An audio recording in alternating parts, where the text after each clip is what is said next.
for me, living in the city of Tshwane, if I think of my local municipality, if I think of Tshwane, if I think of our national government, most of us rightfully complain and think there's not a lot happening.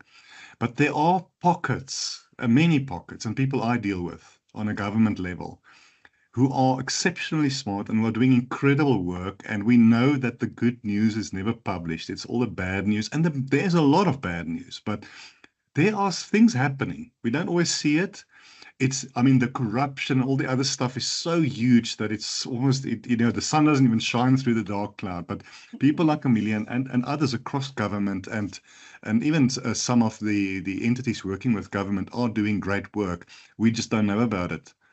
I mean, I was at, and I think I can say this publicly, last week I did a talk with CETA, with their career day. There were 3,000 CETA employees in the massive hall here. And I mean, CETA is bombarded with bad news. I mean, corrupt and shocking stuff. But I met a lot of people there who are some of the smartest people. They're working hard, they're trying to do well, but they're under this cloud of you almost don't want to tell people at a braai you work for CETA because they'll laugh at you, or for Eskom for that matter. But the point is just for all this shit happening, there are some very smart people doing great work. We need Yes. more of them. So